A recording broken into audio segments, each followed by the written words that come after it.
Our story begins on the iconic sands of Bondi Beach in the year 2025, a legendary coastal suburb of Sydney, Australia that truly needs no introduction. It's a global magnet, attracting nearly 2.6 million people annually, a vibrant mix of locals, backpackers, and international tourists, and is also the heart of a large Jewish community. On Sunday, December 14th, 2025, the first night of Hanukkah, members of Sydney's Jewish community gathered in a quiet park just behind the beach for a public celebration. An estimated 1,000 people, a crowd filled with young families and elderly residents, were gathered to share in the joy of the holiday. Nearby, thousands more relaxed on the beach, completely unaware as two men approached in a car loaded with an arsenal of weapons. At approximately 6:45 p.m., they emerged from their vehicle, weapons ready, and advanced towards a pedestrian bridge. This bridge overlooked the green expanse of Archer Park, where the celebration was in full swing. What happened next was the most devastating attack the nation had seen since Port Arthur. From their elevated position, and without any warning, the two gunmen rained fire down upon the crowd of Jewish families, unleashing volley after volley. Survivors described how the shooters systematically took aim, hunting their targets. The barrage of gunfire seemed to stretch on for an eternity. As some onlookers hesitated, they initially mistook the deafening cracks for holiday fireworks. After all, it was meant to be a night of celebration. But then, the horrifying reality crashed down upon them. Absolute panic erupted. Screams echoed across the park as people ran in every direction, desperately searching for cover while others fell, bleeding onto the grass.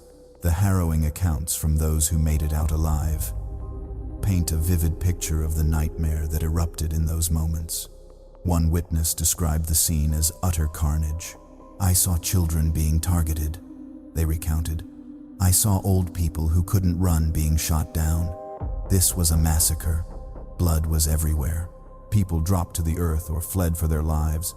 Parents became human shields for their children, and those unable to escape were mercilessly cut down." Several witnesses recalled the attack, stretching on for so long that people began shouting warnings to one another. During the brief moments, the killers paused to reload. "They're reloading! Run!" people screamed.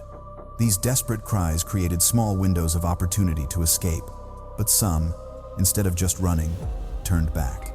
They ran back into the danger to help the wounded. A man by the name of Abdullah Ashraf, who had been driving past the unfolding horror, was one of them. He stopped his car, not to flee, but to warn others and to render aid to the victims. He found a wounded police officer who had been shot.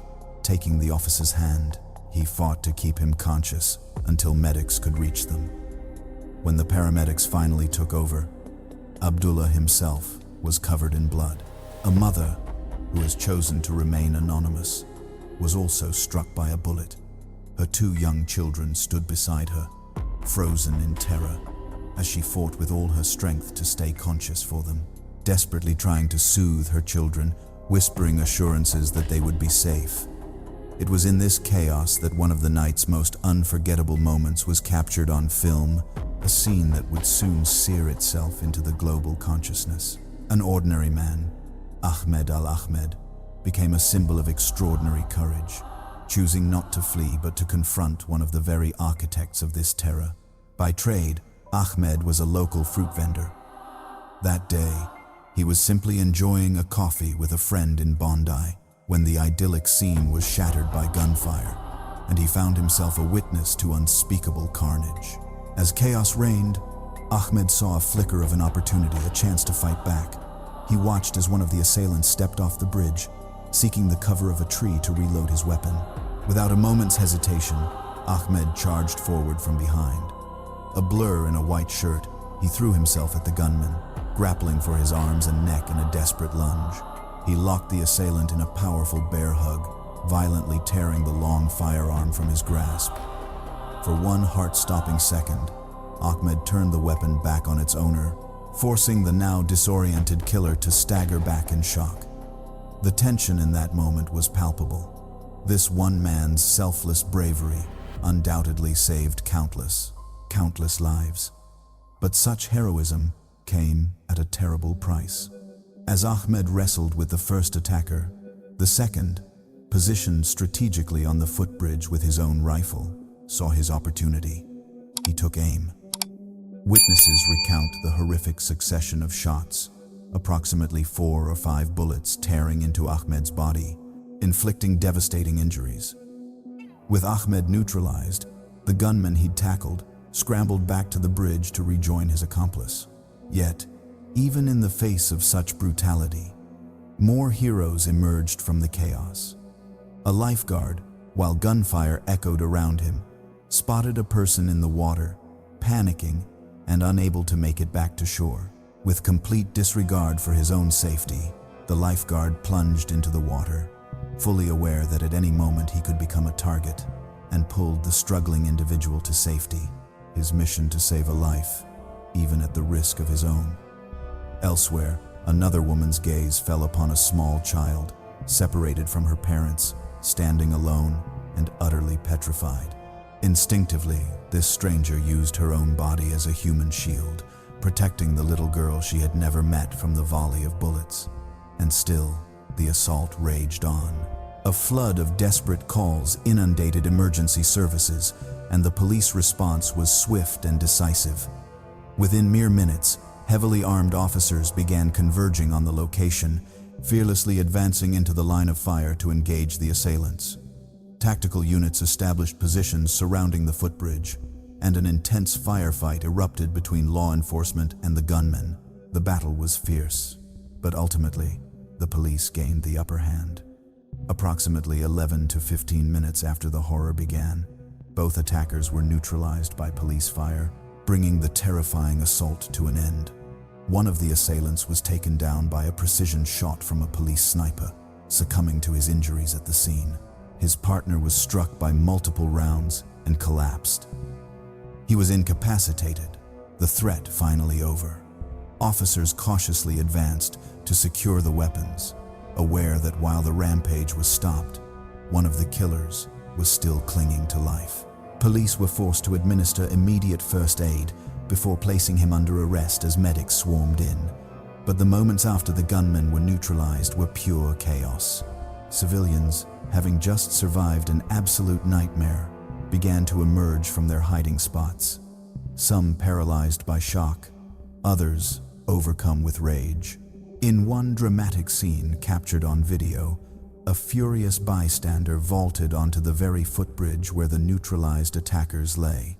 This man is seen relentlessly kicking and stomping on the head of the wounded shooter.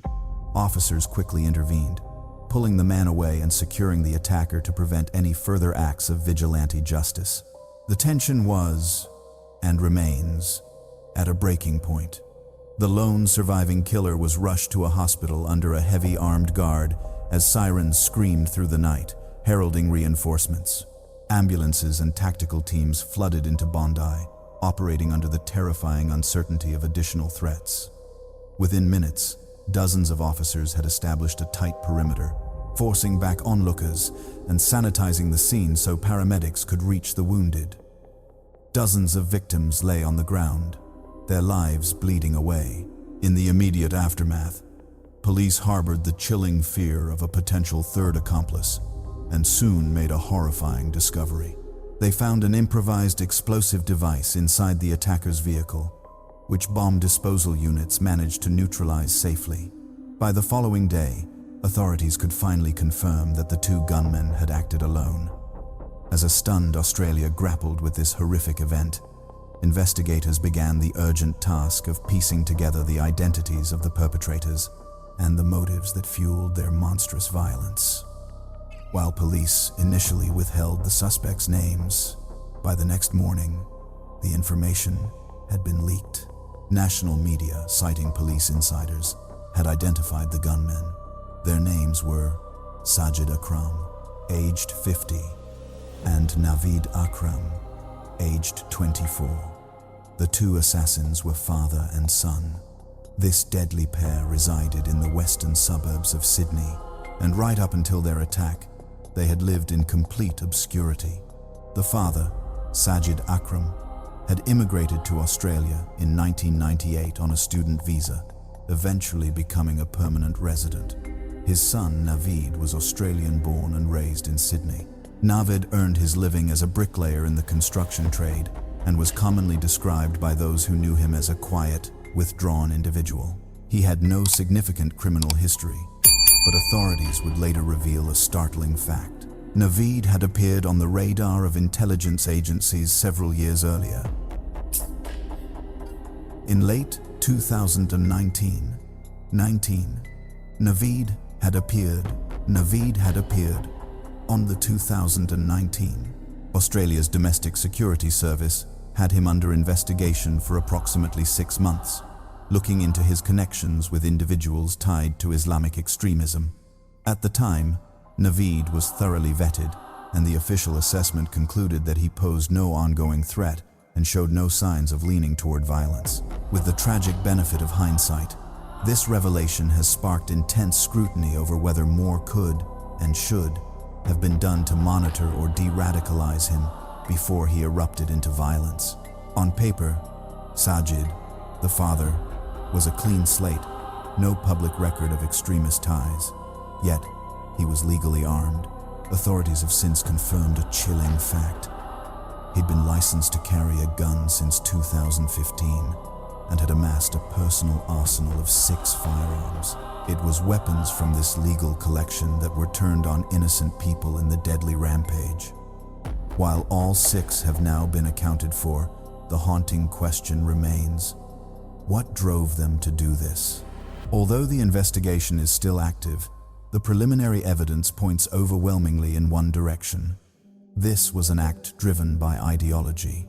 In fact, it's all but confirmed this was a vicious anti-Semitic attack. Their target was no accident, a Jewish celebration on the very first night of Hanukkah, a time and place deliberately chosen to inflict the deepest possible wound on the Jewish community. Officials have unequivocally labeled this massacre an act of terrorism. Inside the attacker's vehicle, investigators discovered 2 black bags, each branded with the sinister emblem of the Islamic State. Alongside them were writings, now under intense scrutiny by analysts. Whispers of a manifesto have surfaced, but police have yet to officially confirm its existence, at least as of this recording. In the aftermath, those who knew the family are reeling in disbelief. Neighbors and former colleagues paint a picture of Naveed as a solitary figure, one with a known interest in hunting and firearms. But they all say the same thing. They never dreamed he was capable of such venomous, hate-driven violence. It seems the father and son duo successfully concealed their descent into radicalism from everyone. In the wake of the horror, police and intelligence agencies are now in a desperate race against time, scouring the pair's digital footprints and real-world activities to piece together how this plot was hatched and if any crucial warning signs were tragically overlooked. The human cost of this atrocity is simply gut-wrenching. In all, 15 innocent lives were extinguished. The victims spanned generations, from a child of just 10 to an elder of 87. Beyond the fatalities, another 49 people were wounded, including at least 2 brave police officers who ran toward the danger. Both officers are thankfully now recovering in stable condition. Let us now honor just some of the lives that were stolen. We begin with Matilda, at 10 years old, the youngest soul taken in the Bondi Beach massacre. Matilda was a local girl, remembered by her heartbroken family as a bright, happy child who adored school and was surrounded by friends. She was at the Hanukkah celebration with her parents and younger sister, who were forced to witness an unimaginable horror. Another victim was Rabbi Eli Schlanger, a deeply cherished spiritual leader who had guided his community as a rabbi for 18 years. Then there was Alexander Kleitman, an 83-year-old man who had already survived the unspeakable horrors of the Holocaust as a child. He had fled Europe decades earlier, believing he had found a safe haven in Australia. Also lost was Peter Megger, a respected retired New South Wales police officer and dedicated community volunteer. His life was one of service, with nearly 40 years on the police force. On that fateful day, He was capturing the community's joy, working as a freelance photographer at the Hanukkah event. And Dan Elkelman, a vibrant 28-year-old French-Israeli citizen who was visiting Sydney for his job and to reconnect with friends. The Bondi community was flooded with an outpouring of grief and solidarity.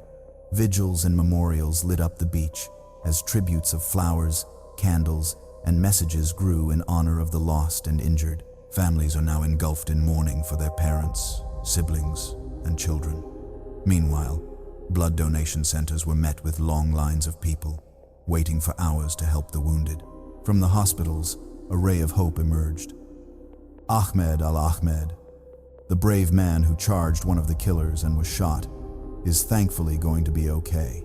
Despite suffering severe wounds to his shoulder and chest, Ahmed miraculously survived after being rushed to the hospital for emergency surgery.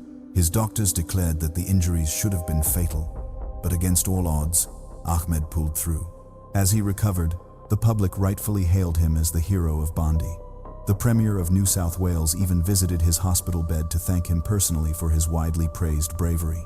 A fundraising campaign for him and his young family amassed over 1 million Aussie dollars in less than 24 hours. This was a powerful testament to the community's gratitude. What is truly horrifying is that just in April of 2024, Alona Tucker had carried out a knife rampage in Bondi Junction, which resulted in the deaths of 6 people. 2 ghastly massacres in such a brief period. What transpired at Bondi Beach on that summer evening was Australia's worst mass shooting in nearly 3 decades, a horror not seen on this scale since the Port Arthur Massacre, where a gunman named Martin Bryant shot and killed 35 people. What's profoundly unsettling for me about this case is that my best friend resides in Bondi and spends almost all of his time on that very beach. I had to make a call I never imagined, just to make sure he wasn't among the deceased. It's a truly bizarre and sickening feeling. But the fact that this was perpetrated by a father and his son is simply beyond comprehension. Bondi is the absolute last place anyone would have anticipated such a crime to happen. Without question, this will be remembered as one of the darkest events in modern Australian history. But the incredible acts of heroism shown by so many ordinary people that day should be remembered with just as much permanence.